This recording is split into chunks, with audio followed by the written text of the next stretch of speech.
বাকিগুলো সব ওইদিকে আছে। শুনতে পাচ্ছেন যারা, কালেমা আমার সাথে পড়েন। লা ইলাহা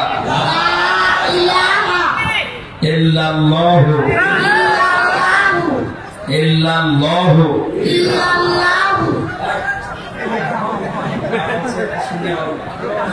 ইল্লাল্লাহু মুহাম্মাদুর রাসূলুল্লাহ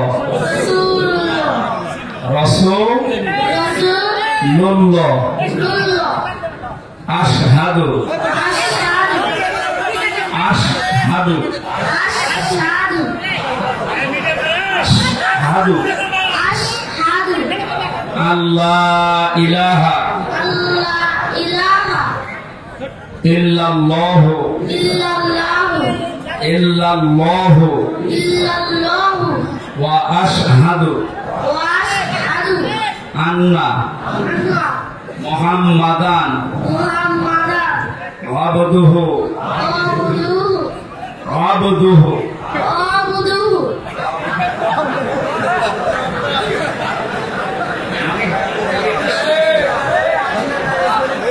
নতুন তো আমরা তো পড়ে পড়ে অভ্যস্ত, এটা জীবনে কত পড়ছে। আবদুহু আবদুহু আবদুহু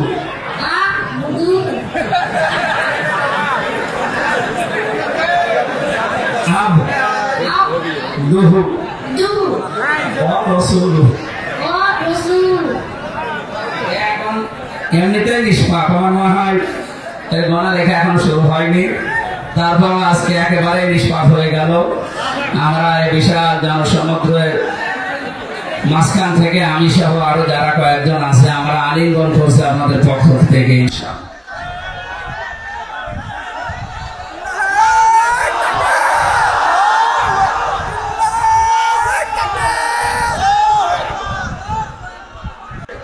শাইতানির রাজিম।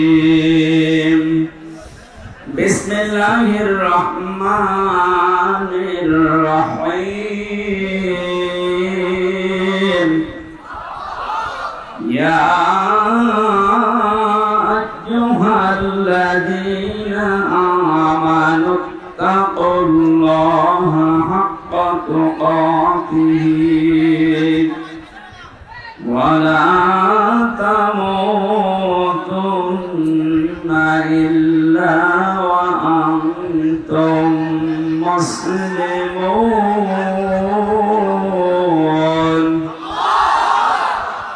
সাদাকতা ইয়া রাব্বানা।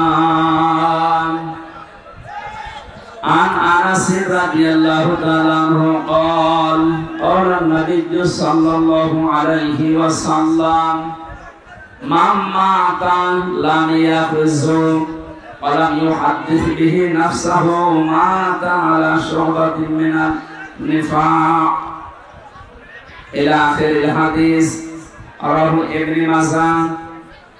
وقال تعالى في شأن حبيبي إن الله وملائكته يصلون على النبي يا أيها الذين آمنوا صلوا عليه وسلموا تسليما.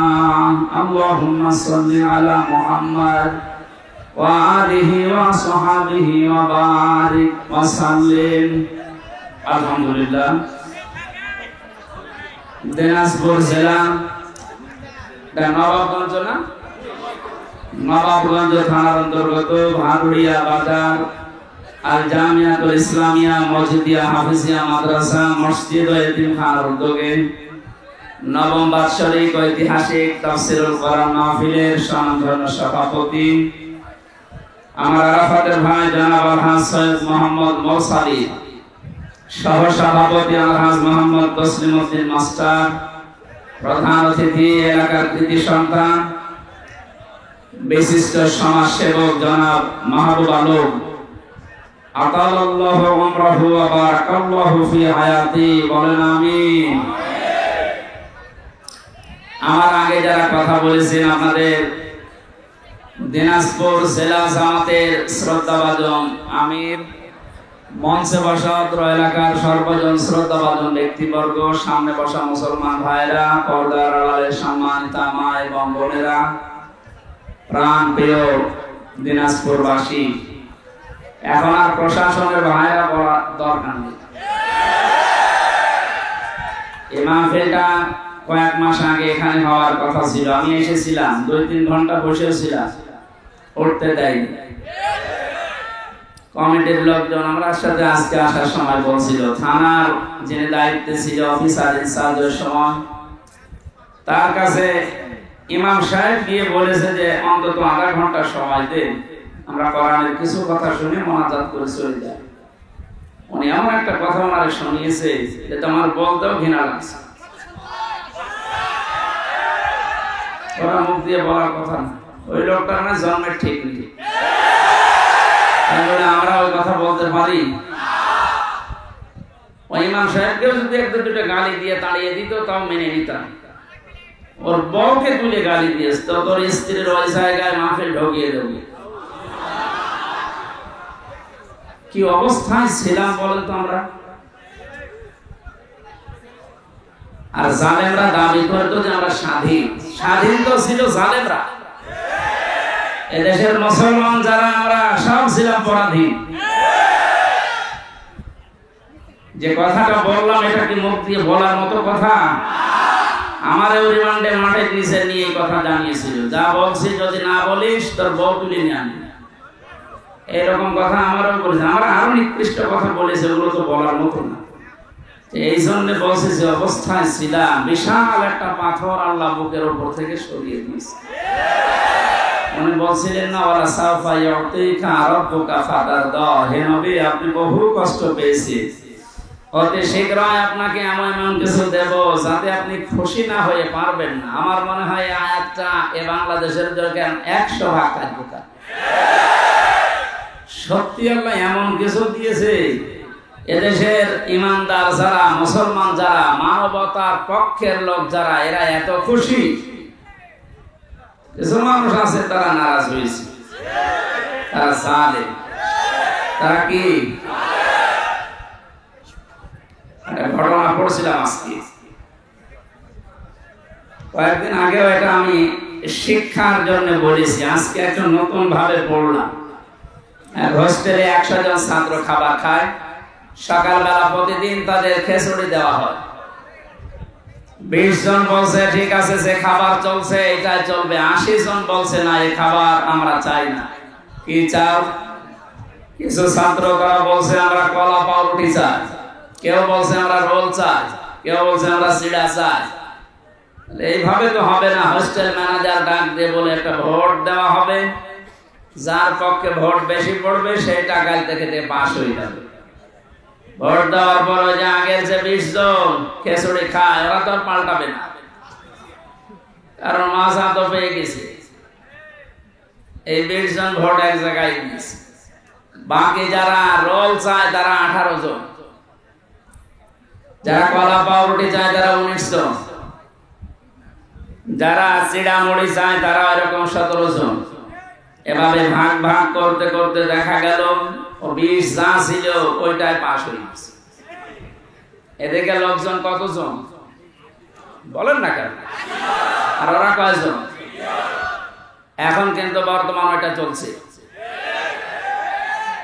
আগস্টের 5 তারিখের পর থেকে আজকের এই 12 তারিখ, 1 মাস 7 দিনে এখনো পর্যন্ত অনেকের সভাপতির উদয় হচ্ছে না। এরা এখনো পর্যন্ত ওই সেই ছোটখাটো বিষয় নিয়ে এখনো গন্ডগোল মারামারিতে লিপ্ত আছে। এভাবে করতে থাকেন 80 জন আমরা, তারপরেও কিন্তু পাস করা যাবে না। ওই 20 জনেই তাদের আগের ওইটাই পাস করে ফেলবে। আমি কি বোঝাতে চাই বুঝেছেন নাকি আন্দাজে? যাতে মাথা হলে ওরা তাহলে ঠিক আছে। এই জন্য আমাদের এই দেশে এখন যে দুর্বিসন্ধি চলছে, বিশেষ করে দাদা বাবুরা কিন্তু চেষ্টা চালাচ্ছে আমরা যেন 80 জন এক জায়গায় হতে না পারি। যেখানে আমি 3টা বছর মাওলানা মামুনুল হক আমার পাশে ছিল, মাঝে মাঝে আমার বলতো হামজা বাইরে থাকতে কি ভাবতাম, আর ভেতরে এসে কি শুরু হইল। আমরা কি মনে করতাম আর বাস্তবতা আসলে কোথায়। আমরা মারামারি করেছি টুপি নিয়ে, কয় কলি টুপি মাথায় দেবো আমি এই নিয়ে, হাত বাঁধবো না হাত ছেড়ে দেবো, মোনাজাত করবো না মোনাজাত হাত ছেড়ে দেবো, এই নিয়ে গন্ডগোল করি আমরা। আর এখন দেখছি ওরা কোথায় পৌঁছিয়েছে। ওরা সংখ্যায় বেশি না 20 জন, কিন্তু আমরা 80 জন হওয়ার পরেও পালিয়ে পালিয়ে বেড়াই, মার খাই। জেলের ভেতরে শুধু আটক করে রাখে না, সবচাইতে বেশি কষ্ট দিয়েছে এই জালেমেরা আলেমদেরকে। কত মার্ডার মামলার আসামি দেখতাম রাজার হালে ভেতরে খাচ্ছে, ঘুরছে, মাস্তানিও করছে। আর আমরা 76 জন আলেম এক জায়গায় ছিলাম, আমাদেরকে যে কি কষ্ট দিয়েছে। যোগাযোগ বিচ্ছিন্ন, মানবতা বিরোধী অপরাধ বলে ওরা খুঁজে পায় না। ওরা মানবতা বিরোধী অপরাধের বিচার করে, এই আয়না ঘরের সাথে যারা জড়িত সব চাইতে মানবতা বিরোধী অপরাধের সাথে সামিল না এরা। আপনি যে খুঁজে পান না যে কি দোষ আমার। গতকালকে ওর ছেলে নাম নিতে আমার কেমন লাগে না, স্ট্যাটাস দিয়েছে যে দেশের মানুষ আমার মাকে কুকুরের মতো তাড়িয়ে দিল। বাঘের মতো তাড়াবে, কুকুরের মতো তাড়িয়েছে, কপাল ভালো। আর 4.5 থেকে 5 মিনিট হলে কেল্লা ফতে হয়ে যেত। ওইটা নিয়ে নুন দিয়ে দুধ দিয়ে ভাত খাওয়ার কথা বলতো না মাঝে মাঝে। কয়েক জায়গায় আগুন লাগালে মনে হচ্ছে পড়ে যাব, অত ভাত দুধ দিয়ে খাই না, এবার আপনি খান। এই জন্য সেটাই করেছিলেন। আমাদেরকে যা করেছেন সবচাইতে বড় মানবতা বিরোধী অপরাধ জেলখানার ভেতরে আলেমদের সাথে করা হয়েছে। 7 দিন পর পর সরকারি মোবাইল দেবারে টেলিফোন দিয়ে কথা বলতে দেয়, বাড়িতে যোগাযোগ করে উকিলদের সাথে। অথচ আমাদের এই 76 জনকে একেবারে বিচ্ছিন্ন, মোবাইল তো নেই।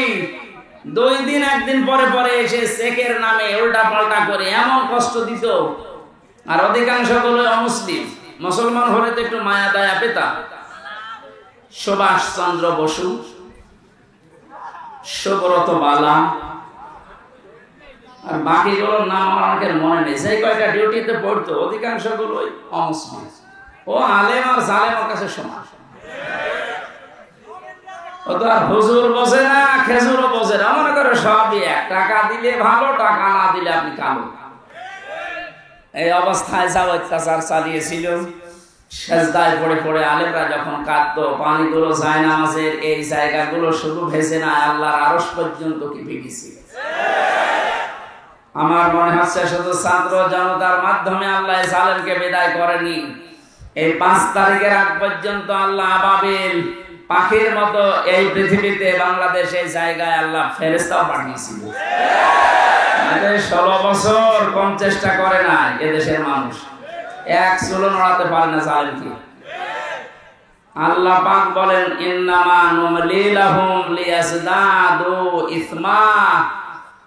ওদের পাপের বোঝা যখন পরিপূর্ণ হয়ে যায়, ওয়ালাহুম আযাবুম মুহিন, তখন ওদেরকে অপমানজনক শাস্তি দিয়ে ঘিরে ফেলি। এই আয়াতটাতে কত বাস্তব এর প্রমাণ কালামানি। ওর বিসি পর্যন্ত উড়ে গেছে, নেয় বা সংসার কর। তালিকা করেছিলেন আলেমদের 116 জনের, তার ভিতরে আমার নামও ছিল। আমার মনে হয় এখন আমরা যে অবস্থায় আছি, আমরা এখন এই সালেমদের তালিকা করব। বাংলাদেশের 560টার উপরে থানা আছে, প্রত্যেক থানায় জালেমদের তালিকা টাঙিয়ে টাঙিয়ে রাখা লাগবে, যেন কোন জালেম কিয়ামতের আগে দেশে আসতে না। বিশেষ করে আপনাদের এখানে যিনি মানবতার বন্ধু নামে পরিচিত, ঢের বন্ধু, মানবতার শত্রু এটা। এগুলো সব মেকি। দরবেশের দাড়ি কি মেকি দাড়ি, দাড়ি কেটে নম হয়ে গেছে দরবেশ। আর এত দাড়ি ছিল না। এটা সম্মানিত মানুষ, এলাকার কৃতি সন্তান, সরকারি একটা চাকরিজীবী। এই লোকটা পর্যন্ত রিকোয়েস্ট করেছিল যে আধা ঘন্টা দেন, আমি বসে আছি, আপনি আমার বন্ধু মানুষ। ও শয়তান বলেছে না, হবে না, এবার এখন বাধা দিতে আসেন, ফ্যান ধরে ছিঁড়ে ফেলা। বাংলাদেশের গোয়েন্দা বিভাগের সর্বোচ্চ পর্যায়ে এখন যিনি আছেন প্রধান, আমাকে কয়েকদিন আগে কল দিয়ে বলছে, হুজুর যেখানে সেই ফোর্সে কথা বলা দরকার কোরআনের বলতে থাকবেন, কারো অনুমতি নেওয়ার দরকার নেই, কোনো বাধা নেই। যদি কোনো মহারথী বাধা দিতে আসে শুধু নামটা টুকে রাখবেন আর আমারে জানাবেন, ও দেশের যেখানেই থাক ঠ্যাং ধরে ছিঁড়ে ফেলবে। বললাম স্যার আপনি ছিলেন কোথায়?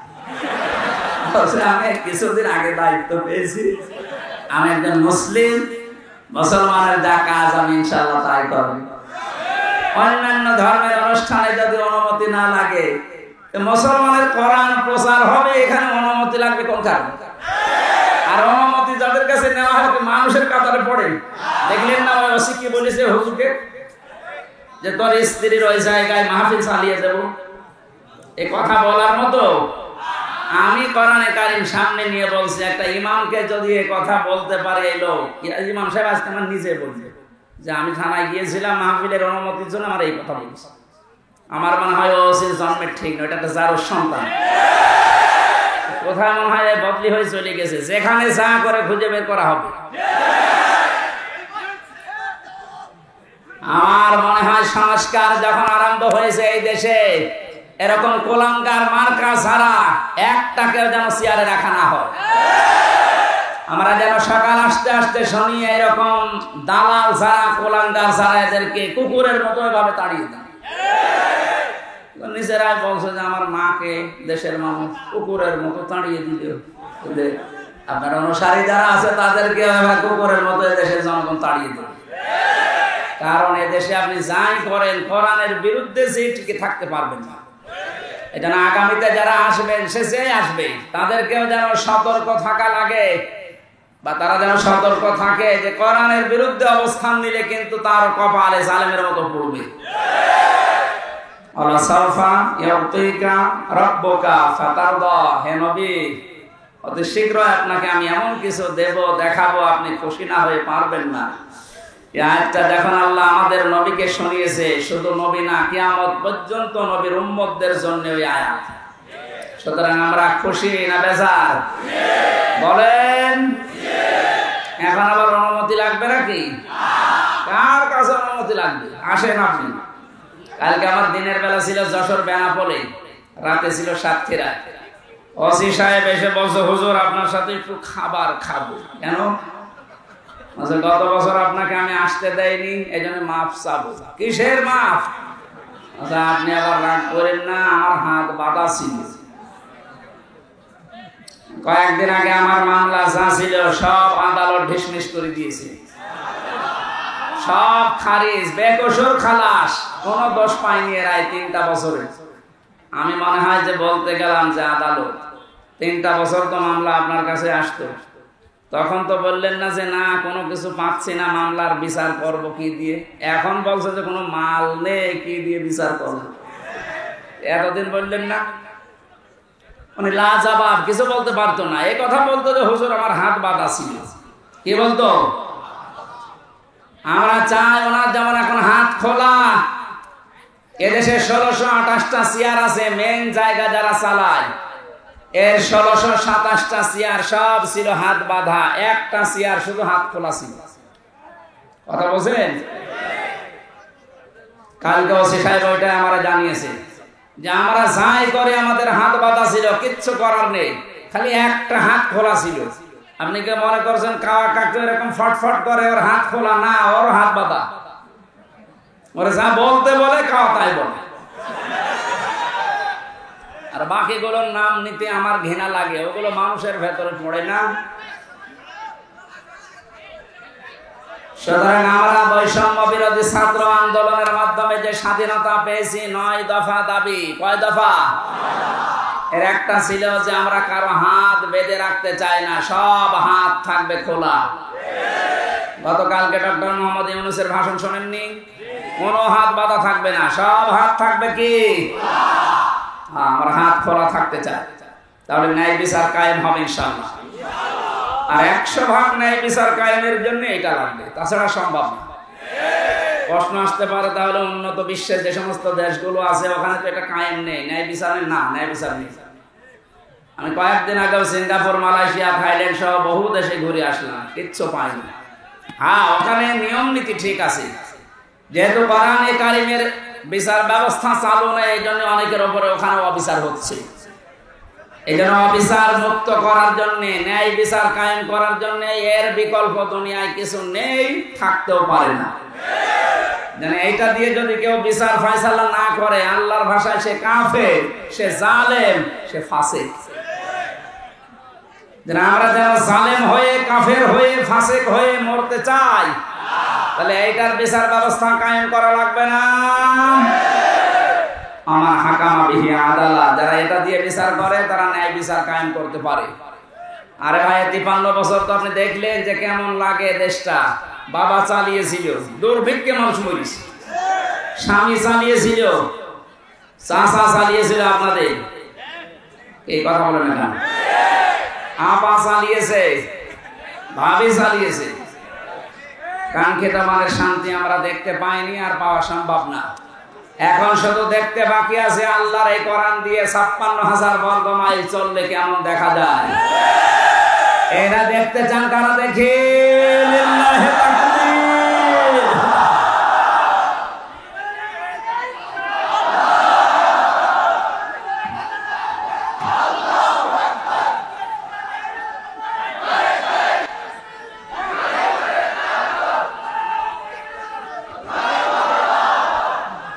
আলহামদুলিল্লাহ,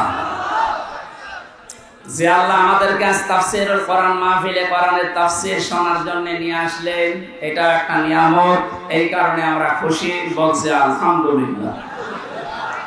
দরুদ পড়ছি, সালাম পাঠাচ্ছি আমাদের নবী মুহাম্মদ রাসূলুল্লাহ সাল্লাল্লাহু আলাইহি ওয়াসাল্লামের প্রতি। আমি গতানুগতিক কথা বলি না, যা বলি ওখান থেকে একটা বাস্তব শিক্ষা নিয়ে আসি। কি গো,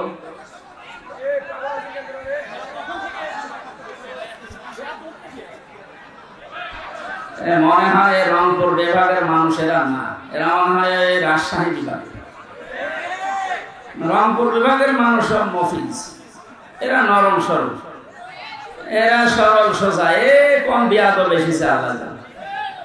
দেখেন, তোরা জিজ্ঞাসা করেন তো কোন জেলায় বাড়ি, ধরেন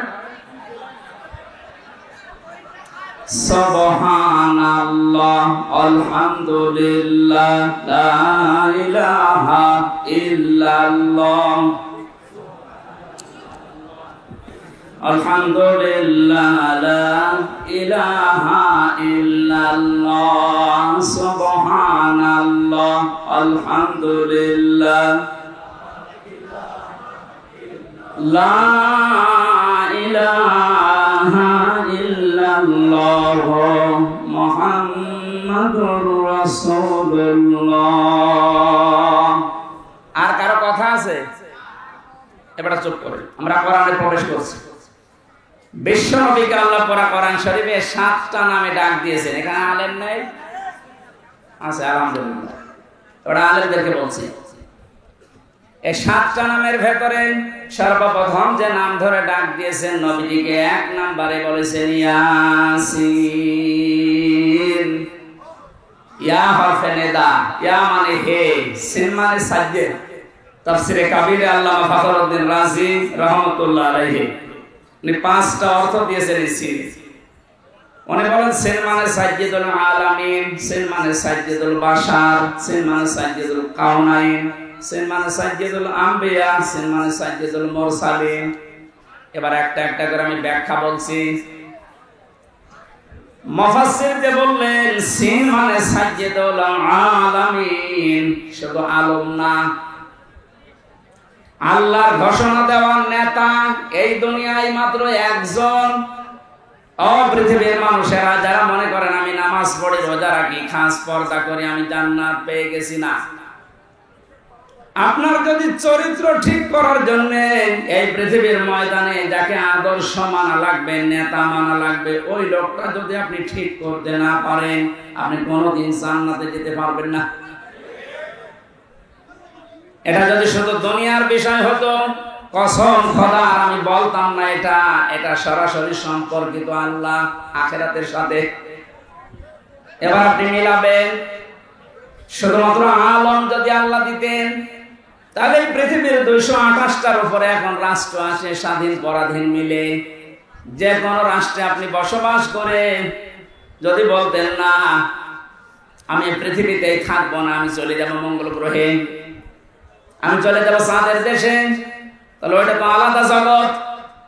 ওই জায়গায় গেলে যদি বিশ্ব নবীকে আপনি না মানতেন, আদর্শ হিসাবে, নেতা হিসাবে, সামনে রাখা হিসাবে, তাহলে আপনি জান্নাত পেয়ে যেতেন। যেহেতু আলামিন বহু বচন দেওয়ার কারণে আপনি যেখানেই যান না কেন ওই জগতের একচ্ছত্র মালিকানা কার? ওখানে যে আল্লাহর বিধিবিধান নাযিল হয় তার প্রমাণ সূরা তালাক, ইয়াতানাজ্জালুল আমরু বাইনাহুন্না ইলা আখির আয়াত। আল্লাহ পাক বলেন প্রতিটি জগতে আমি আল্লাহর বিধিবিধান নাযিল হচ্ছে ওই জায়গার সৃষ্টি দেখে। সুতরাং কেউ যদি মঙ্গল গ্রহে যে ঘর বাড়ি বানিয়ে বাস করতে চায়, সেখানেও নামাজ রোজা যেমন করবে, বিশ্ব নবীকে আদর্শ মানতে হবে ঠিক এইরকম ফরজ। আল্লাহর ঘোষণা দেওয়ার নেতা একজন মাত্র, মুহাম্মাদুর রাসূলুল্লাহ। এবার আসেন আমি আখিরাতের কথা কেন বললাম। বিচার ব্যবস্থা আল্লাহ যখন আরম্ভ করবে, প্রথম ধাপে আল্লাহ মানুষকে ডাকবে একা একা, কেউ থাকবেন আপনার সাথে। অকুল্লুহুম আতিহি ইয়াউমাল কিয়ামাতি ফারদা। আল্লাহ পাক বলেন কিয়ামতে প্রতিটি মানুষকে আমার সামনে আমি দাঁড় করাবো, স্রেফ একা একা, কেউ থাকবে না। এবার আপনি নিজের সাথে মিলিয়ে দেখেন তো, আপনি স্রেফ একা দাঁড়িয়ে আছেন আল্লাহর সামনে, যা জীবন তৈরি করলেন এইটা নিয়ে আল্লাহর সামনে দাঁড়ানো সম্ভব? বলেন না। আমি একা থাকলে আমার মাঝে মাঝে মনে হয় আল্লাহ তুমি যদি বলো হামজা 2024 সালের আগস্ট মাসের 31 তারিখ পর্যন্ত তোরে মাফ করে দিলাম, যা তোর হিসাব দেওয়া লাগবে না। শুধুমাত্র সেপ্টেম্বরের 12, এই 12টা দিন হিসাব দিয়ে জান্নাতে চলে যা। আমার যা অবস্থা, এই 12 দিনের হিসাব জোগাড় করা এখনো সম্ভব না। আপনারা পারবেন না? আপনারা পারবেন।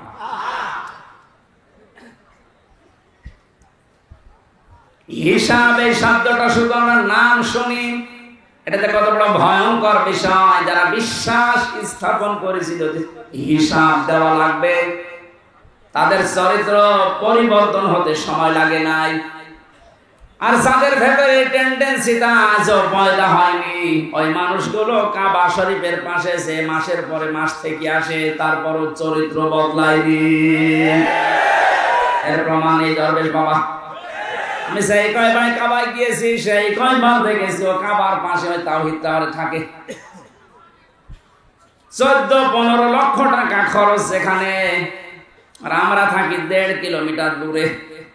এত কাছাকাছি থাকার পর ওর চরিত্র দেখেছেন 36,000 কোটি টাকা।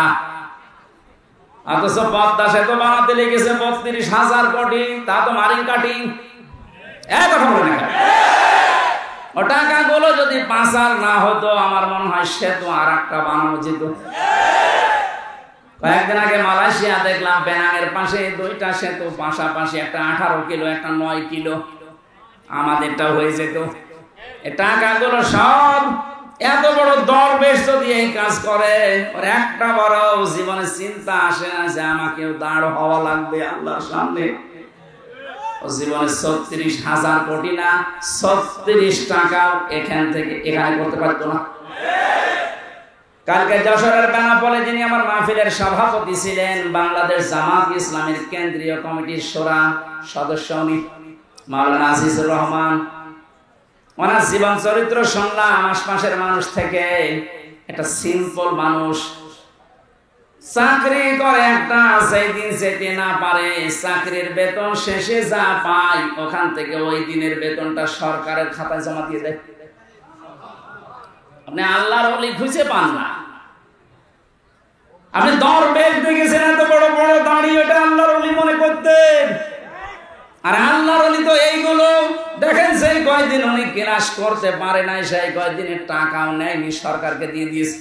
আরে সরকারের টাকা বেসরকারের টাকা সবগুলো আত্মসাৎ করে বিদেশে মাটিয়েছে।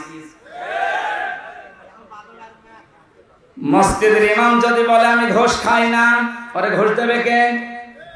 ওসি যদি বলে, এসপি যদি বলে আমি ঘোষ খাই না, ওটা আল্লাহর ওলি। কথা বলে না কেন?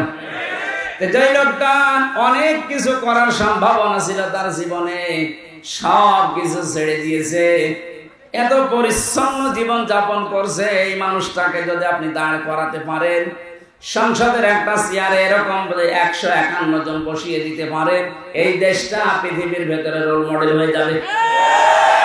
এতদিন চোরগুলো বসিয়ে আন্দাজে ধোয়া তুলতো যে এ বিশ্বে আমরা রোল মডেল। কিসের রোল মডেল? চোরের। কিসের?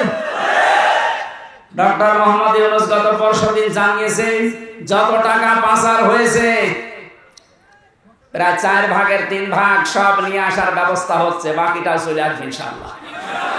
আমার মনে হয় টাকাগুলো যদি আসতে না পারে, যাদের বউ ছেলে মেয়ে স্ত্রী পুত্র এদেশে আছে ওদেরকে রাষ্ট্রের কাজে লাগান, কোনো ছাড় নেই। যে বেতন পায় ওই বেতন দিয়ে তো সংসার চলার কথা না, অথচ বেনজিরের আমার হাসান আলাউদ্দিনের চেহারা বেশ। এই জন্য যদি টেন্ডেন্সি তৈরি করতে না পারেন, জীবনেও আপনার এই জীবন পরিচ্ছন্ন হওয়া সম্ভব না। খলিফাতুল মুসলিমিন হযরত ওমর, এই এদিকে তাকান, রাদিয়াল্লাহু তাআলা আনহু ছেলেটাকে ভর্তি করে দিলেন এক মাদ্রাসায়। প্রধান বিচারপতি ওই সময় হযরত আলী রাদিয়াল্লাহু তাআলা আনহু, তিনিও তার সন্তান হোসাইনকে দিলেন মাদ্রাসায়। হযরত হোসেন কলম ফেলে দিচ্ছে টেবিল থেকে, ডাক দিয়ে বলেন আব্দুল্লাহ তুলে দাও। একবার, দুইবার, 3 বার তুলে দেওয়ার পরে ওনার কাছে রাগ হয়ে, হোসাইন বারবার কলম ফেলো, আমারে তুলতে বলো, আমি কি তোমার খাদেম? তুমি কি চাকর রেখেছো আমারে? হযরত হোসাইন রাগের মাথায় বলে ফেললেন, আব্দুল্লাহ তুমি শুধু চাকর না, শুধু খাদেম না, তুমি খাদেমের বাচ্চা খাদেম। ওই সময় উনি প্রেসিডেন্টের ছিলেন। বাড়িতে গিয়ে বলছে, আব্বা আমি আর মাদ্রাসায় যাব না। কেন? হোসেন আমাকে গালি দিয়েছে আমি নাকি খাদেমের বাচ্চা খাদেম, অথচ তুমি তো দেশের প্রেসিডেন্ট। তুমি যদি এর বিচার না করো মাদ্রাসায় আমি পড়বো না। ঠিক আছে, আজকে না সোমবার দিন বিচার হবে। অনেক খুতবা দিচ্ছিলেন, বয়ান বন্ধ করে বললেন, হোসাইন আসো। বলে হ্যাঁ, এদিকে আস। তোমার ছেলেকে গালি দিয়েছো? দিয়েছি। কেন দিলে? হযরত হোসাইন ডাক দিয়ে বলে, খলিফাতুল মুসলিমিন আমিরুল মুমিনিন, আপনার সম্মান আছে, আমি সম্মান দিয়ে বলছি, আপনি নিজের থেকেই বলেন তো আপনি কি আমার নানার খাদেম ছিলেন না? হযরত ওমর কথা বন্ধ হয়ে গেছে, তাই তো, এভাবে তো আমি ভাবিনি। তিনি বললেন, হোসাইন যে কথাটা তুমি বললে এটা কি লিখে দিতে পারবা? কাগজ কলম নিয়ে আসেন। খেজুরের পাতা নিয়ে এসেছে, আমি লিখে দিলেন ওমর আমার নানার খাদেম ছিল, আমি দেখেছি, ইতি হোসাইন ইবনে আলী, সই করে দিলাম। কাগজটা হাতে নিয়ে হযরত ওমর চমা খেলেন, ডাক দিয়ে বললেন, নবীর সাহাবীরা বিচার হয়ে গেছে। হযরত আব্দুল্লাহ তো ছোট মানুষ, বসে না, বলে আবা কি করে বিচার করলে? একটা বিচার হলো, হোসাইনকে কিছু বলবা না? হযরত ওমর বলে, সন্তান যে বিচার করেছে শুধু দুনিয়া না আখিরাতেও কাজে লাগবে। আমি যখন মারা যাব এই কাগজটা আমার কাফনের ভেতরে দিয়ে দিও। বিচার যখন শুরু হবে, আমার আল্লাহ পাক যদি আমার জীবনের কিছুই পছন্দ না করে, এই কাগজটা তুলে দেখাবো রব্বুল আলামিন, তাকাও এদিকে, তোমার নাম নবীর নাতি লিখে দিয়েছে, আমি নবীর খাদেম ছিলাম। তুমি আমার বিচারটা সহজ করে আমার মাফ করে দাও। জান্নাতের গ্যারান্টি পেয়েছে জিন্দা অবস্থায়। আকাশের যে তারকা দেখতে পান, নবীজি বলেন কেউ যদি গণনা করে হয়তো একদিন শেষ করে ফেলবে গণনা করে। কিন্তু হযরত ওমর 26 বছর বয়সে মুসলমান হওয়ার পর যত নেকির কাজে আঞ্জাম দিয়েছে, কিয়ামত পর্যন্ত কেউ যদি ওমরের নেকি গণনা করে শেষ হবে না। কোন পর্যায়ের মানুষ ছিলেন উনি? হিসাব নিয়ে কত ভীত সন্তুষ্ট ছিলেন। কিয়ামতে বিচার ব্যবস্থায় প্রথমে আল্লাহ আপনাকে দাঁড় করাবে, কিন্তু স্রেফ একা কেউ থাকবে না আপনার পাশে। দ্বিতীয় স্টেপে আল্লাহ এবার আপনাকে একা ডাকবে না। এইটা বোঝানোর জন্য আমি বলছিলাম, ভালো করে খেয়াল করেন। ইয়াওমা নাদউ কুল্লা উনাসিন বিইমামিহিম, সূরা বানী ইসরাঈলের ৭২ নম্বর আয়াতের প্রথম অংশে আছে, রব্বুল আলামিন বলেন কিয়ামতের দিন প্রতিটি মানুষকে বিচারের দ্বিতীয় ধাপে এবার তার নেতার সাথে ডাক দেব। কার সাথে? আরো জোরে বলেন। আগে নেতা, এরপরে কর্মী। বাংলার মানুষেরা বারবার এমনি খেলা করার জন্য বলছে না, এই জন্য বলছি। আপনি এবার বিবেক দিয়ে বলেন, যাকে নেতা মানেন, যার আদর্শ মতো চলেন, স্লোগান দেন যার পেছনে, এই লোকটা যদি কিয়ামতে আপনার সামনে থাকে, ওর যে চরিত্র, ওর যে সুরত সিরাত আপনি তো নিজে জানেন।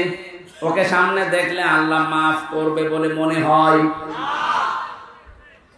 বলছেন না, তো এখনই ধরা খাবে।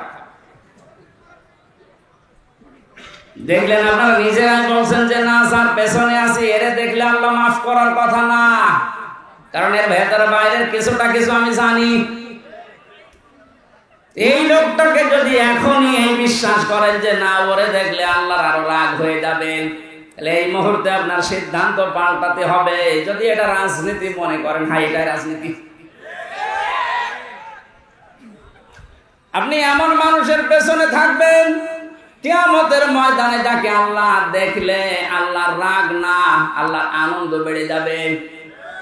এরকম মানুষ দেশে নেই। এর দলিল আছে সূরা নিসা ৫ নাম্বার পারা ৬ নাম্বার পৃষ্ঠা ৯ নাম্বার লাইনের ৫৯ নাম্বার আয়াতের প্রথমে আছে, জাতীয় এই ফেল, এই ভার্ব, এই ক্রিয়া, এই শব্দটা আল্লাহ নিজের নামে আর রাসূলের নামে রেখেছেন, কিন্তু উলিল আমরের আগে আল্লাহ এই শব্দটা দেননি। যতগুলো তাফসীর আমি দেখেছি, মুফাসসিরিন ইকরাম সবাই একমত, আল্লাহ রাসূলকে মানতে হবে, কোনো প্রশ্ন করা যাবে না। আল্লাহ রাসূলের পরে যদি দুনিয়ায় কাউকে কেউ মেনে চলতে চায়, অবশ্যই দেখতে হবে লোকটা আল্লাহ রাসূলকে মেনে চলে কিনা। এটা যদি আজ আমরা ওয়াজ শোনার পরে মেনে নিতে পারতাম, আমার মনে হয় অনেকের এটা ১০০ ভাগ বিশ্বাস হয় না, ৮০ ভাগ বিশ্বাস হয়। আজকে আমি বানালাম, বলেন বলেন, ১৫০০ বছর আগে নাযিল করা আয়াত। সুতরাং আজকে সিদ্ধান্ত নিয়ে বাড়ি যাবে, যারা আল্লাহ রাসূলকে মানে না, ওই দল যদি আমার বাবাও কায়েম করে আমি ওই দল করি না। যারা আল্লাহ রাসূলকে মেনে রাজনীতি করছে, নেতাগিরি করছে, নেতৃত্ব দিচ্ছে, এই লোকটা যদি আমার দোলা ভাই নাও হয়, আমার চাচা নাও হয়, এক কথা বলেন না কেন? নামাজ যেমন ফরজ মনে করে পড়ি, এর পেছনে আমি ফরজ মনে করে থাকবো, কারণ নির্দেশ কার? নাকি আল্লাহর নির্দেশ নেই? যেহেতু আল্লাহর ঘোষণা দেওয়া নেতা পৃথিবীতে মাত্র একজন, আমাদের খুব হিসাব করে দুনিয়ার জীবন চালাতে হবে। আল্লাহ রাসূলকে যে মানি না, ও যদি পীর সাহেব হয় আমি ওকে মানি না, ওর পেছনে আমি নেই। অনেকেই মনে করে আমি নামাজ পড়ি, আমি হজ করে আসলাম বারবার, আমার হজের এজেন্সি আছে, এরপরও আমি জান্নাত পাবো না। আপনি তো হজের এজেন্সি নিয়ে মসজিদের সভাপতি, এই বাহাদুরিয়া। আপনি তাকান আবু জাহেলের দিকে, ও কাবা শরীফের সভাপতি ছিল। আপনি যে মসজিদের সভাপতি কে?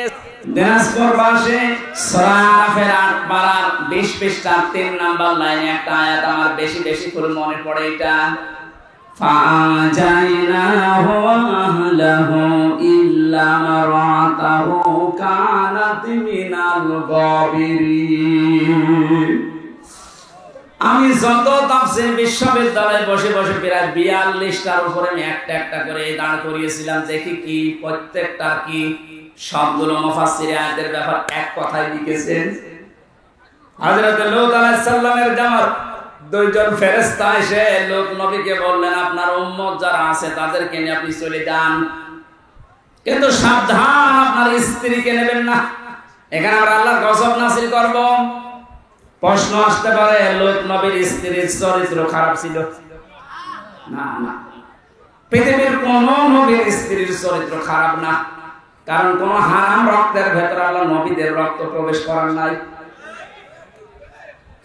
আমরা আজ দেখতে পাই অনেকের হারাম রক্ত, এ কারণে আন্ডা বাচ্চা চা হয়, ওগুলো হারাম হয়। হযরত নূহ আলাইহিস সালাম এই কারণে 950 বছর পরে তিনি দোয়া করেছিলেন, লা তাদার আলাল আরদি মিনাল কাফিরিনা দাজ্জার। হে আল্লাহ, জালেমদের কাফেরদের একটা আন্ডা বাচ্চা পর্যন্ত জমিনে না থাকে, কারণ যেটা থাকবে ওর পেট থেকে যেটা আসবে ওইটা হারামি হবে। এইজন্য জালেম যারা, তারা যেহেতু বিদায় নিয়েছে, আনাসে কানাসে এখন যেগুলো আছে বিভিন্ন জায়গায় দায়িত্বে, আমরা এগুলোর একটাকেও দেখতে চাই না, কারণ এর পেট থেকে সামনে যাবে ওটা ডবল হারামি হবে। কয়েকদিন আগে বাংলা একাডেমির না কোন শিল্পকলা একাডেমির একজন দায়িত্ব পেয়েছে একটা নাস্তিক, সৈয়দ জামিল আহমেদ। এই লোকটা আল্লাহর কোরআন কারীমের পর্দা একটা ফরজ বিধান বলছে 2024 সালে পর্দা মেয়েদের দরকার নেই। ওয়াজ মাহফিল, তাফসীর মাহফিলের কাউন্টার হিসেবে গান বাজনার আয়োজন করো।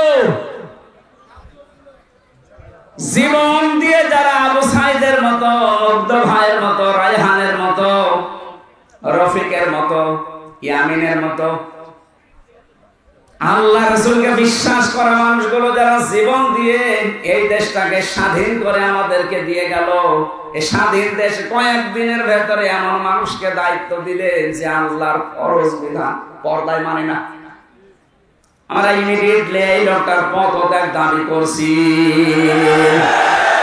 আমাদের আওয়াজ হয়তো পর্যন্ত যাবে না, কিন্তু আরশ পর্যন্ত চলে গেছে, কারণ বিধানটা কার? পর্দা করা লাগবে মেয়েদের, এই বিধানটা হামজার। আরো জোরে বলেন। সৈয়দ জামিল আহমেদকে আমি ব্যক্তিগতভাবে ঘৃণা করছি এই কারণে, কারণ কোরআনের বিরুদ্ধে, আল্লাহর বিরুদ্ধে। আর আল্লাহ বিরোধী কোন লোক আমরা এই 96% মুসলমানের দেশে দেখতে চাই না। এর পদত্যাগ দাবি করেন কারা কারা দেখে? লিল্লাহি তাকবীর।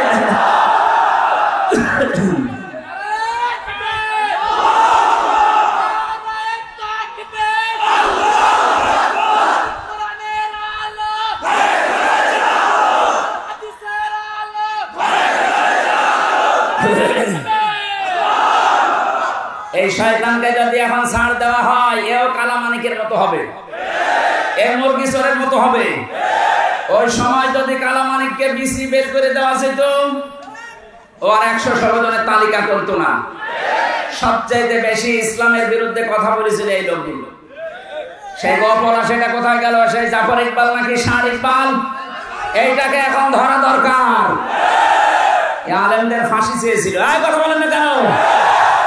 এটা নির্ভেজাল শয়তান এগুলো। যখন এদের 20 দাঁত বের হবে, সঙ্গে সঙ্গে যদি ভেঙে দেওয়া হয়, ভবিষ্যতে কোন জালেম আর এভাবে শক্ত কথা বলতে পারবে না। এই সৈয়দ জামিল আহমেদকে ছেড়ে দেন, এই শয়তান কয়েকদিন পরে এই স্বৈরাচারের মতো কথা বলতে শুরু করবে, বলবো আমি সব। এত কষ্ট করে স্বাধীন করে যারা দিয়ে গেল, তাদের মতামতের গুরুত্ব নেই। প্রত্যেকটি সমাচরণ করছে, আমরা আল্লাহ রাসূলকে বিশ্বাস করি, তার বিধান দিয়ে আমরা সবার বাবুল করে দিতে চাই। আর শয়তান সে আল্লাহর বিধানে হাত দিয়েছে, দায়িত্ব পেতে দেরি, একবারে এসে আল্লাহর বিধান পর্দায় হাত দিয়েছে। এই 24 সালে মেয়েদের আর পর্দা দরকার নেই। কি বড় কথা বলতো? আপনি ব্যক্তিগতভাবে আমারে 2টা থাপ্পড় দিলে আমি মেনে নিতাম, আপনি সাপোর্ট করছেন কার? আল্লাহর পুরোপুরি বিরুদ্ধে অবস্থান নিয়েছে, ও আল্লাহর বিরুদ্ধে যুদ্ধ ঘোষণা করেছে। কথা বলেন। আজকে তিরমিজি শরীফের একটা হাদিস পড়ছিলাম, কেউ যদি জেনে বুঝে কোন জালেমকে সহযোগিতা করে, সাহায্য করে, সমর্থন জানায়, যদি ভালোবাসে, ও সঙ্গে সঙ্গে নবীর উম্মত থেকে বের হয়ে যায়। এরপর অনেকে এখনো পর্যন্ত জালেমদের ছাপাই গান। আমরা আহ্বান জানাচ্ছি, আনাসে কানাসে যে জালেম গুলো আছে, ডক্টর ইউনূস কালকে কতগুলো তালিকা দিয়েছে দেখেননি? 100 জনের প্রায় 80 জনের পরিবর্তন প্রায় হয়ে গেছে। বাকি 20 জন যারা আছে, এগুলো আমরা আর চাই না। কারণ এগুলো এই গণহত্যার সাথে সবগুলো দায়ী। ওর একা জীবনও সাহস হতো না। এই শয়তানগুলোকে নিয়ে যা করেছে পৃথিবীর ইতিহাস পাল্টিয়ে ফেলেছে। বাইরে যাদের ঈমান নেই, যারা অন্য ধর্মের, তারা পর্যন্ত রিপোর্ট পেশ করছে যে 1200 কতজন গণহত্যার শিকার। এখনো পর্যন্ত অনেকে জালেমের সাফাই গিয়ে সাহস দিতে চাচ্ছে যে আপা আপনি ঘাবড়াবেন না, আপনি ঘাবড়ালে আমরা নরম হয়ে যায়। ওরে শয়তান, ওরে পিটিয়ে নরম বানানো দরকার। ইয়ামেন ভাইকে পুলিশের গাড়ি থেকে, ওখান থেকে এখনো জীবিত ছিল, নড়াচড়া করছিল, ওখান থেকে ফেলে দিয়ে পা লেগেছিল গাড়ির চাকার সাথে, মনে হচ্ছে কুকুরের বাচ্চা টেনে নিয়ে যাচ্ছে। এরপরও আপনার মানুষ কিচ্ছু হয়নি মনে করেন। আয়না ঘরের ভেতর থেকে যারা বের হয়ে তাদের করুণ কাহিনী শোনালো, আপনি কি মনে করছেন মিথ্যা কথা? আমি নিচে তো ছিলাম, আমি দেখেছি মাটির নিচে যে ঘর, ওখানে থাকা যায়। আজান হয় তখন আজানও শুনতে দিত না। আমি তো 4 ওয়াক্ত নামাজ আন্দাজে পড়িছি, কিছু জানি না যে কখন আজান হয় কখন দিন হয়। 11 ঘন্টা আমার টাঙ্গিয়ে রেখেছিল, কিচ্ছু জানি না, আন্দাজে। চোখ কালো কাপড় দিয়ে বেঁধে, পেছনে হাত বেঁধে, পায়ে ডান্ডা বেড়ি লাগিয়ে, মাথায় দড়ি দিয়ে 1-2 ঘন্টা হলে 11 ঘন্টা। দুপুরবেলা নিয়ে গেছে 2টা, রাত 11:30 নিয়ে এসেছে। 1টা-2টা দিন হলে তো এরকম হয়। রিমান্ডে যতদিন রেখেছে এরকম কষ্ট দিয়েছে। আমার আসার সময় বলেছে বাইরে যে যদি কিছু বলেন, এখানে যা দেখে গেলেন আপনারা কিন্তু ফেলে দেবে। এই জন্য তো কিছু বলতে পারতাম না। এখন যে ফেলে দেবে সেই পরিবেশ। বিশেষ করে আমার এই কাউন্টার টেরোরিজমের আসাদুজ্জামান, এই গোপালী, এই লোকটা আমার ধরার পরে আমার বাবার কাছ থেকে বলেছে 50টা মামলা দেবো আপনার ছেলেকে। আমার বাবা বলেছে মামলা তোর একটাও নেই। বলছে মামলা আমরা বানাবো, কালকের ভেতরে আপনি 10 লাখ টাকা দেবেন। আমার বাবা গ্রাম্য মানুষ, জমি জায়গা যেখানে যা ছিল ধার কর্জ করে সঙ্গে সঙ্গে 8 লাখ টাকা দিচ্ছে। মনে করেছিল যে রিমান্ডে মারবে না, তো শয়তানরা কি মানুষ নাকি? টাকাও নিয়েছে, মাছ ধরেও করেছে, মামলাও। কত বড় বেঈমান বলেন তো।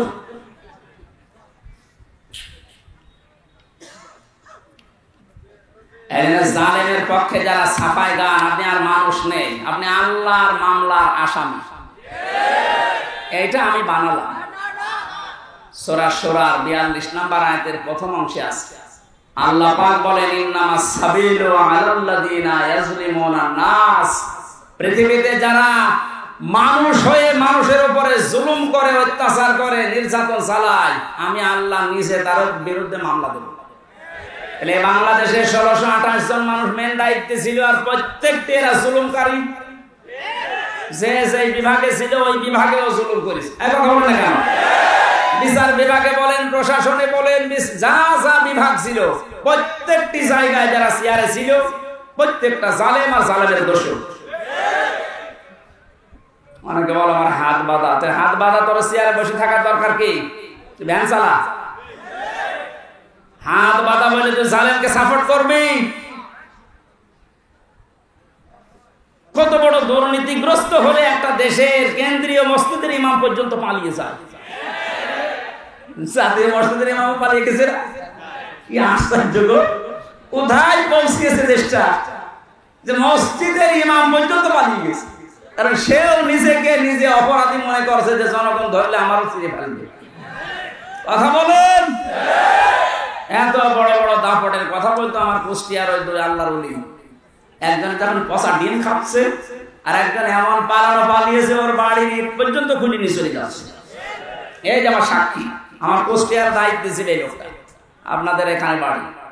আসার সময় বলছিল যে ওখানকার যে কয়েকজনের নাম বললো, একটাও তো ও মানুষের কাতারে পড়ে না। আমি নামগুলো নাই বললাম। এই মানুষগুলোর জন্য দায়িত্ব পালন করতে পারেনি। এত নিকৃষ্ট চরিত্র এদের। এজন্য নিজে নিজে ভালো আমল করছে, নিজে ভালো থাকছে, এইরকম যারা মনে করছেন, আমি তাদেরকে এই সূরা আরাফের 83 নম্বর আয়াতটা শোনালাম। হযরত লূত নবীর স্ত্রীর চরিত্র ভালো ছিল, তার চরিত্র খারাপ না, কিন্তু সে তলে তলে চরিত্রহীনদেরকে সাপোর্ট করত। বলেন, একটা নবীর স্ত্রী নিজে খারাপ না, নিজে চরিত্রহীনা না, কিন্তু চরিত্রহীন মানুষদেরকে তলে তলে সাপোর্ট করার কারণে আল্লাহ তাকে যদি জাহান্নামে দেয়, আপনাকে দেবে 1 আর 2। উনি মনে করছেন আমি নামাজ পড়ি, রোজা রাখি, আমার এত বড় দাঁড়িয়ে, আমার বউ পর্দায় থাকে, তাতে কি হয়েছে? আপনি সাপোর্ট করেন কাকে? কথা বলেন। আশা করছি আপনার শুভবুদ্ধির উদয় হবে। আমার বংশের 100 জনের প্রায় 98 জন এ জালেমের সদস্য ছিল। ওদের সেকেন্ড নবী ছিল আল্লাহর ওলি গোপালগঞ্জ। ওরা নবীকে তো বিশ্বাস করতো যে নবী মুহাম্মদ রাসূলুল্লাহ আছে একজন, কিন্তু আর একজন নবী আছে। আমি একবার একে রংপুরের গাইবান্ধা মাহফিলে এসেছিলাম 16 সালের দিকে। একটা ছেলেকে বাড়িতে ভাত খাওয়ার সময় জিজ্ঞাসা করেছে, ইংলিশ মিডিয়ামে পড়ে, যাই তোমার নাম কি? নামও পড়েছে উল্টাপাল্টা নাম, বাংলা ইংরেজি মিলিয়ে। জিজ্ঞাসা করলাম কালেমা বলতে পারো? মুখস্থ নেই। মুখস্থ নেই মানে আমাদের নবীর নাম কি? এরশাদ। হ্যাঁ, উনি তো রাস্তাঘাট বানায়, তার মানে রাস্তাঘাট বানিয়েছে এলাকায় এরশাদ সাহেব, ও মনে করে ওটা মনে হয় নবী। আমার বংশের লোকের চরিত্র এরকম ছিল। নবী একজন আছে মুহাম্মদ রাসূলুল্লাহ, কিন্তু ওরা সেকেন্ড নবী হিসাবে মনে করতো। এইরকম শক্ত গোড়া। কিন্তু আগস্টের 5 তারিখের 1টার সময় যখন আল্লাহর ওলি চলে গেছে পালিয়ে, ওরা বিকাল 5টা বাজতে বাজতে তখন মোবাইলে কল দিয়ে বলছে, বাবাজি আমরা সব এখন জামাত ইসলামী করি। হ্যাঁ, এখন জামাত ইসলাম। তারপরও যাক ফিরে এসেছে, ওয়েলকাম, ধন্যবাদ। ওরা যা করেছে বুঝে করুক না বুঝে করুক, আল্লাহ যেন ওদের মাফ করে দেয়। আর ওদের মতো এ দেশে আছে কান আছে আরো যারা আছে, আপনি মনে করছেন আবার জালেমরা সংগঠিত হবে? অত ভাত দুধ দিয়ে খাই না। সময় শেষ হয়ে গেছে, আপনারা মরণের গড়গড়া নিয়ে আসার আগে ফিরে আসেন।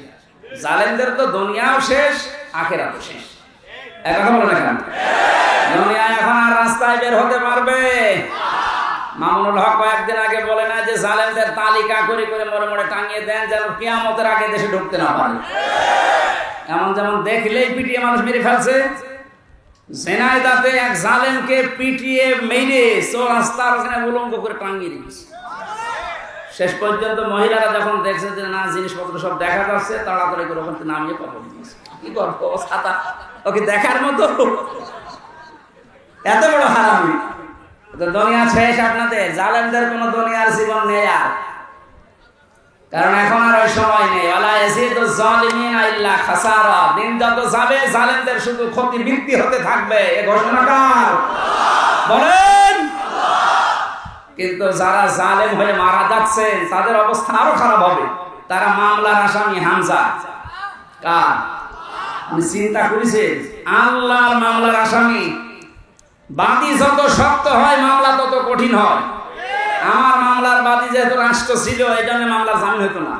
অথচ এই মামলায় অনেকে 1.5 মাস 2 মাস পরে বের হয়ে চলে গেছে। আমার 3 বছরও জামিন নেই। তার মানে আমার মামলার বাদী সলিমদ্দি কলিমদ্দি না, একেবারে সে যাই হোক। তো কিয়ামতের দিন যিনি নিজে বিচার করবেন, নিজে রায় দেবেন, নিজে বাদী, বলেন তো আপনার মাপ পাওয়ার কোন সম্ভাবনা আছে? আমার মতো খালাস পাবেন? আপনি আল্লাহর মামলার আসামি লিখে নিয়ে যান, আপনি জাহান্নাম।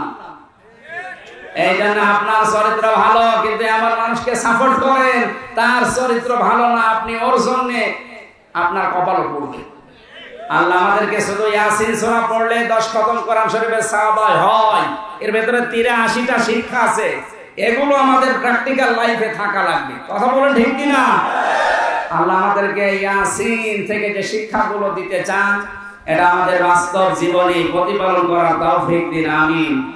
সূরা আলে ইমরানের 102 নাম্বার একটা মাত্র আয়াত পড়েছি। আমার আজকের আলোচনার বিষয় তিনটা ভাগ আছে। এর ভেতরে আমরা দেখি কোরআনে কারীম থেকে পয়েন্ট আকারে কথা বলার চেষ্টা করছি। কষ্ট হয়ে যাচ্ছে? কষ্ট তো হচ্ছে আমার। মানে মাইকের জন্য গলা ব্যথা করছে আর ভেতরে ঘেমে যাচ্ছে। জবান খুলে শয়তান যদি আশপাশে থাকে যেন পালায়। বলেন আউযু বিল্লাহি মিনাশ শাইতানির রাজিম। বিসমিল্লাহির রহমানির রহিম। ইয়া আইয়ুহাল্লাযীনা আমানুত্তাকুল্লাহা হাক্কা তুকাতিহি ওয়া লা তামুতুন্না ইল্লা ওয়া আনতুম মুসলিমুন। সূরা আলে ইমরানের নামকরণ, ঐতিহাসিক প্রেক্ষাপট এবং কিছু শিক্ষা এখানে আছে। আপনারা তাফসিরে ইবনে কাসির দেখলে এগুলো পাবেন। আমরা মূলটায় যাচ্ছি। আল্লাহ প্রথমে এখানে ডাক দিয়েছেন শুধুমাত্র ঈমানদারকে। কাদেরকে? আমরা কি ঈমানদার না বেঈমান? এখন আপনার ঈমান আছে কিনা এটা পরিমাপ করবেন কি দিয়ে? দাড়ি পাল্লায় তুলে দেন নাকি? আল্লাহর নবী থার্মোমিটার দিয়েছেন। এদিকে তাকান, খুব গুরুত্বপূর্ণ বিষয় ভাই। নবীজি বলেন ইদা সাররাতকা হাসানাতুকা ওয়া সাআতুকা সাইয়্যাতুকা ফাআনতা মুমিন। তোমার যে ঈমান আছে তুমি কিভাবে টের পাবে জানো? যদি তোমার ভালো কাজগুলো তোমাকে আনন্দ দেয় আর অন্যায় কাজ দেখলেই তোমার কষ্ট লাগে, বুঝবা তোমার ঈমান আছে। দিনাজপুরবাসী এদেশের দিকে তাকিয়ে বলেন তো, ভালো কাজ সবার কাছে ভালো লাগে? অন্যায় কাজ সবার কাছে কষ্ট লাগে? সুতরাং ভালো কাজ যার কাছে ভালো লাগে, অন্যায় কাজ দেখলে যার কাছে কষ্ট লাগে, সে যেন মনে করে আমার ঈমান আছে। আর যার কাছে ভালো কাজও ভালো লাগে, অন্যায় কাজও ভালো লাগে, সে যেন বোঝে সে মুনাফিক। আল্লাহ এখানে মুনাফিককে ডেকে দিয়েছেন না ঈমানদারকে? আমরা অন্তত দেখতে পেলাম যে আমার অবস্থান কোন জায়গায়। আমি যদি ঈমানদার হয়ে থাকি, আল্লাহ এবার আমাকে আদেশ দিচ্ছেন ইত্তাকুল্লাহ, আমাকে ভয় করো। আমাকে কি করো?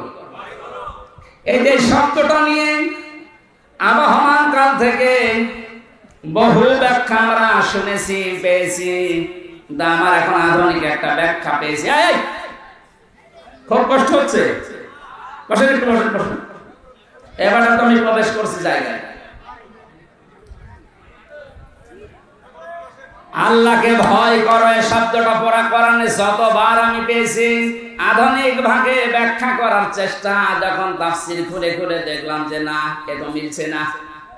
এটা কিছুদিন আগে একটা তাফসীর বের হয়েছে, এই জায়গায় তাকওয়া শব্দের ব্যাখ্যা লিখতে গিয়ে মুফাসসির লিখেছেন তাকওয়া মানে যে যে বিষয়ে কাজ করবেন ওই বিষয়ের শিক্ষা, দীক্ষা, প্রশিক্ষণ, এরপরে এই কাজটা সুচারুরূপে যদি আঞ্জাম দিতে পারে, এর আরবিতে নাম তাকওয়া। ইনি একটা ইঞ্জিনিয়ার, উনি যে সমস্ত কাজগুলো করে বিএডিসিতে, ওই কাজগুলো সম্পর্কে ওনার আগে শিক্ষা লাগবে, প্রশিক্ষণ লাগবে, এবং বিনা বাধায় ওই কাজটা সুচারুরূপে যখন আঞ্জাম দিতে পারবে, ওইটার নাম আরবিতে তাকওয়া। আল্লাহ এইটা অর্জন করার জন্য আমাদেরকে বলেছিলেন। পৃথিবীর বিভিন্ন দেশে আমি ঘুরে দেখেছি, তাকওয়াটা তারা এখান থেকে নিয়েছে। ওদের ছেলেমেয়েরা যে যে বিষয়ে একটু পারদর্শী, ওকে ওই বিষয়ের শিক্ষা আরো বেশি করে দেয়, প্রশিক্ষণ দেয়, ওই কাজটা ওরে সুচারুরূপে আঞ্জাম দেওয়ার জন্য ব্যবস্থা করে দেয়। এই জন্য ওদের দেশটা দাঁড়িয়ে যায়। আর আমাদের তাকওয়া কি? যে বিষয়ে যাকে দেওয়া হয়েছে ওই বিষয়ের শিক্ষা ওর নেই, প্রশিক্ষণ নেই, হাত বাঁধার কারণে কাজও করতে পারে না, এ দেশটা উপরে যাওয়ার তুলনায় নিচে নেমে যায়। এক কথা বুঝতেছেন? সুতরাং তাকওয়া অর্জন করার জন্য শিক্ষা দরকার, প্রশিক্ষণ দরকার, এবং বিনা বাধায় সুচারুরূপে কাজটা আঞ্জাম দেওয়ার পরিবেশ দরকার। আমি যতটুকু বুঝলাম, দেখলাম, আপনি আবার অন্য মাইন্ডে নেবেন না, একেবারে নিরপেক্ষ দৃষ্টিতে কোরআন আমি হাতে নিয়ে বলছি। বাংলাদেশ জামাত ইসলামী আর ইসলামী ছাত্র শিবির এই কাজটাই করার জন্য চেষ্টা করছে। আপনি খোঁজ নিয়ে দেখেন, এদের যে যে বিভাগে লোক আছে আপনি দেখেন, ওই বিষয়ের শিক্ষা তার পরিপূর্ণ এবং প্রশিক্ষণ পরিপূর্ণ। কারণ ওদের সপ্তাহে দাঁড়িয়ে আছে, ও 15 দিনে মিটিং আছে, সপ্তাহে মিটিং আছে, এগুলো শিখায়। আপনি যে বিষয়ে যাবেন, বিচার ব্যবস্থায় যাবেন যান, শিক্ষা ব্যবস্থায় যাবেন যান, চিকিৎসা বিভাগে যাবেন যান, প্রত্যেকটা দিক আর বিভাগে আমরা দেখতে পেয়েছি এরা আগে শিক্ষা দেয়, প্রশিক্ষণ দেয়, এরপরে বিনা বাধায় কাজ করার জন্য যে সমস্ত সিঁড়ি দরকার, কাঁটা যুক্ত পথ, তারপর পাড়ি দেওয়ার জন্য প্রশিক্ষণ দেয়। এই জন্যই তো এই মানুষগুলো দাঁড়িয়ে যাচ্ছে। গত কয়েকদিন আগে অধ্যাপক আনিসুর রহমান, একটা নাস্তিক, এই লোকটা ঘোষণায় দিয়েছে 5টা বছর যদি জামাত আর শিবিরের হাতে দেশটা দেওয়া যায়, এদের যে অ্যাক্টিভিটিস, এদের যে কাজকর্ম, যে ইখলাস যা আছে এদের ভেতরে, এদের যে প্রশিক্ষণ, এদের যে ধৈর্য, এরা 5 বছরে দুর্নীতি মুক্ত করতে 100% সাকসেস হবে। আমার নিজের কথা, একটা নাস্তিকের কথা। আমি যখন বিশ্ববিদ্যালয়ে ছিলাম, একটা নাস্তিক এই লোকটা আল্লাহ বিশ্বাস করে না। আমি যেহেতু নামাজ পড়াতাম জমার দিন, আমার কাছে এসে বলছে, হুজুর আমার মেয়ে পড়ে মাস্টার্সে, প্রাইভেট পড়াবো, একটা শিবিরের ছেলে দেন তো। কেন? আপনি একটা নাস্তিক, আল্লাহ মানেন না, রাসূল মানেন না, অথচ আজকে নামাজে এসেছেন সপ্তাহে একদিন লোক দেখানোর জন্য, আর আপনার মেয়ে পড়াবেন, সে তো বেপরদা মেয়ে, তারে পড়াতে আপনি চাচ্ছেন শিবিরের ছেলে। কেন? কত সোনার ছেলে আছে দেখতে পান না? একটা নাস্তিক আমার বলছে, হুজুর দেখেন, সোনার ছেলেদের সম্পর্কে আমি জানি, আমার মেয়েকে যদি তাদের কাছে পড়তে দেয়, ওরা মেয়ে সহ খেয়ে ফেলবে, কিন্তু শিবিরের ছেলের কাছে দিতে চাচ্ছি এই কারণে, অন্তত এদের কাছে দিলে আমার এই বিশ্বাস আছে যে আমার মেয়েটা এরা পালাবে না।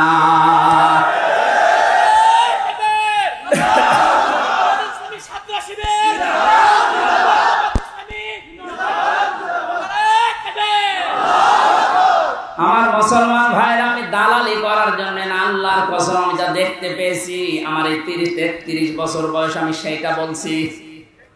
আমরা তাকওয়াই বুঝি না, তাকওয়া যারা বোঝে তাদের ধারে কাছে আমরা যাই না। তাকওয়া কত রকমের হয় আমি 9 প্রকার পেয়েছি তাফসিরে। কোন মানুষ যদি তাকওয়া অবলম্বন করে, আল্লাহ 27টা উপকার করে দুনিয়া আর আখিরাত মিলে। সুবহানাল্লাহ বলতে পারুন না? এটা তাফসিরে ফি জিলালিল কোরআনে এই তাকওয়ার ব্যাখ্যায় সরাসরি একটা করে পয়েন্ট আকারে আছে। যদি পারেন যারা জ্ঞান অন্বেষণ করার জন্য একটু চেষ্টা চালান, তারা দেখে নেবেন সূরা আলে ইমরানের 102 নম্বর আয়াতের তাকওয়া শব্দের ব্যাখ্যাটা। হাক্কা তুকাতিহি, যেভাবে আমাকে ভয় করা দরকার ওইভাবে তোমাদের ভয় করা লাগবে।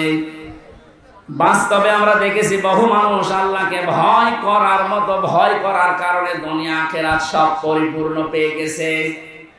এই যে আব্দুল কাদের জিলানীর নাম শুনি, তার বাবার জীবনী দেখেছি, ফল ভেসে আসছিল পানি দিয়ে, যদিও ভেসে যাওয়া জিনিস খাওয়া যায় গেছে, কারণ তার কোনো মালিক নেই। ক্ষুধার্ত অবস্থায় ফলটা খাওয়ার পরে তার মনে হয়েছে আমি কার জিনিস খেলাম, আমি তো না বলে খেয়েছি। এত বড় ক্ষুধার্ত মানুষও প্রায় সারাদিন সারা রাতে হেঁটে হেঁটে বাগানের মালিকের কাছে মাপ চাইতে গেছে। এর নাম হাক্কা তুকাতিহি। আমরা যদি ভয়কে ভয় করার মতো আল্লাহকে করতে পারি, মহান আল্লাহ আব্দুল কাদের জিলানীর বাবার মতো দুনিয়া আখিরাত আমাদের দিয়ে দেবে। ওয়ালা তামুতুন্না, মরো না, ইল্লা ওয়া আনতুম মুসলিমুন, যতক্ষণ পর্যন্ত মুসলমান হতে না পারো। এই যে আজকে যারা মুসলমান হয়েছে, আল্লাহ এই কথাই কোরআনে জানিয়েছে, তোমরা মরবা না, ইহুদি হয়ে মরবা না, খ্রিস্টান হয়ে মরবা না, হিন্দু হয়ে মরবা না, বৌদ্ধ হয়ে মরবা না, মরতে হলে মুসলমান হয়ে মরো।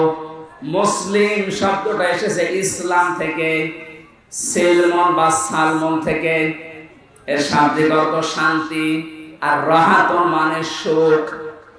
আল্লাহ পাক বলেন, কেউ যদি দুনিয়াতে ইসলাম মানতে চায়, আমি ইসলাম পাঠিয়েছি দুনিয়ায় 2 প্রকারের। ইসলাম কয় প্রকার? ইসলাম কয় প্রকার? না না না, বোঝার পরে বলবেন। ইসলাম কয় প্রকার? একটা আছে প্রাকৃতিক ইসলাম, আর একটা শারঈ ইসলাম। প্রাকৃতিক যে ইসলামটা, এটা আমার আল্লাহ যেদিন বানিয়েছে ওই দিন থেকে কিয়ামত পর্যন্ত একইভাবে চলবে। এই যে সূর্য, যেখানে ওঠে যেখানে ডোবে এটা আল্লাহ বানিয়েছেন। এই যে আম গাছে কোনোদিন আম ছাড়া পেঁপে ধরে না, এটা কিয়ামত পর্যন্ত এইভাবে থাকবে। প্রাকৃতিক ইসলাম তৈরি করে দেওয়ার দায়িত্ব কার? কিন্তু শরীয়ত ইসলাম যেটা এই যে কাগজে আছে, কোরআনে আছে, হাদিসের পাতায় আছে, এই কাগজের ইসলামকে জমিনে যতদিন পর্যন্ত আপনি কায়েম করতে না পারবেন, চেষ্টাও যদি না করেন, মান মাতা, যে ব্যক্তি মরে গেল, অলাম ইয়াগজু, সে চেষ্টা করে নাই, যুদ্ধ করে নাই, গাজওয়ায় শামিল হয় নাই, অলাম ইউহাদ্দিস বিহি নাফসাহু, তার মনের ভেতরে কামনা বাসনা আসে না যে ইসলাম কায়েম হোক, মাতা আলা শুবাতিন মিনান নিফাক, আল্লাহর নবী বলেন সে যেন মারা যাওয়ার সময় মুনাফিক হয়ে মরে যায়। বলেন নাউজুবিল্লাহ। প্রাকৃতিক ইসলাম যেহেতু আল্লাহ নিজে কায়েম করে দিয়েছেন, কাগজ ইসলাম তো আল্লাহ কায়েম করে দেয়নি, দিচ্ছে না, দেবেও না। এটা কায়েম করার দায়িত্ব ফেরেশতাদের। তাদের আপনি এইটা না করে মরে গেলে মুসলমান হয়ে মরতে পারবেন না, মুনাফিক হয়ে মরবেন। এরপরে এখনো রাজনীতি মনে হয়। এই যে যতদিন পর্যন্ত কাগজের এই ইসলাম জমিনে কায়েম না হবে, ততদিন আমাদের বিশ্রাম নেই।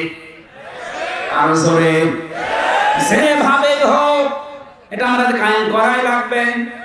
কায়েম যদি হয়ে যায়, ফাহাল্লা হালালাহু ওয়া হারামা হারামাহু, এর হালালকে হালাল মানতে পারবো, হারামকে হারাম জেনে ছেড়ে দিতে পারবো।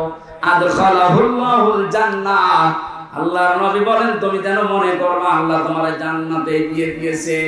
সুতরাং কোরআন কায়েম হলে এটা মিনি জান্নাত হয়ে যাবে।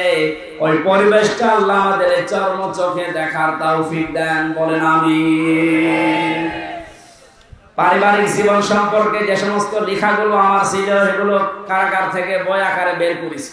মেয়েদের জীবনের উপরে, ওদের উপরে কথা বলা দরকার ছিল, ওই ওখান থেকে নিয়ে যাবেন, ওটা কাজে লাগবে। ওই যে ডানে গাড়ি আছে, মাজলুম এক সাইদের কথা বলছি, এখানে পাওয়া যাচ্ছে পিরোজপুর আদালত থেকে, জন আদালত থেকে এটা ছাপানো হয়েছে। দেশবাসীর প্রতি আল্লামা সাইদের খোলা চিঠি ছিল, ওনার নাতির উপরে একটা চিঠি ছিল, আর দেশবাসীর উপরে। এই বইগুলো কারা নিয়ে এসেছে এখান থেকে নিয়ে যাবেন। আল্লাহুম্মা লা ইলাহা ইল্লা আনতা সুবহানাকা ইন্নী কুনতু মিনাজ জালিমিন।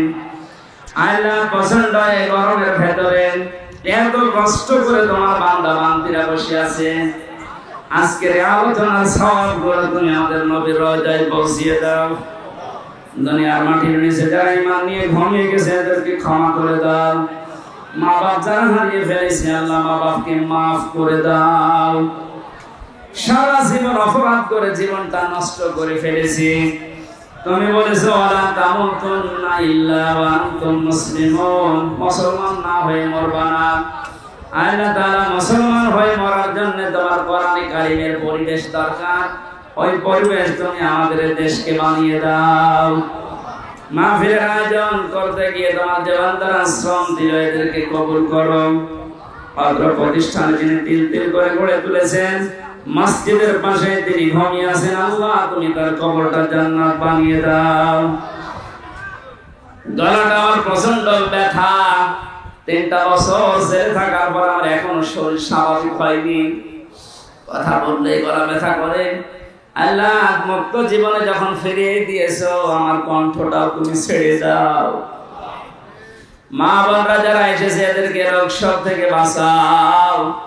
হাজারো পরিবারে আজ পরকীয়া প্রেমের কারণে জীবনটা নষ্ট হয়ে যাচ্ছে, আল্লাহ তুমি আমাদেরকে রক্ষা করো। এদেশে তুমি আর কোন জালেমকে চেয়ারে বসতে দিও না। আল্লাহ তাআলা যত মানুষ জীবন দিয়ে গেল আমাদেরকে মুক্ত জীবনে ফিরিয়ে দেওয়ার জন্য, প্রায় 2700-র উপরে এখনো পর্যন্ত হাসপাতালের বেডে বিভিন্ন অঙ্গ প্রত্যঙ্গ অনেকে হারিয়েছে। রব্বুল আলামিন যেই মানুষগুলো শহীদ হয়েছে এই মানুষগুলোকে জান্নাতের সুউচ্চ মাকামে পৌঁছিয়ে দাও। মাহফিলের সভাপতি, সহসভাপতি, প্রধান অতিথি সহ যারা এসেছে আল্লাহ প্রত্যেকের জীবনের কামনা বাসনা পূরণ করো। আল্লাহ আর বলছি আমার কণ্ঠটা তুমি মেহেরবানি করে ছেড়ে দাও। মাওলানা মাজিম অসুস্থ, আল্লাহ তুমি তাকে শেফায়ে কামেলা আজেলা নসিব করো। মরণ আসলেই আমরা যেন পড়তে পারি লা ইলাহা ইল্লাল্লাহু মুহাম্মাদুর রাসূলুল্লাহ। ওই যে গাড়ি দেখা যাচ্ছে, গাড়িটা তো সেইকে ভেঙে ফেলেছেন, ওইটা নিয়ে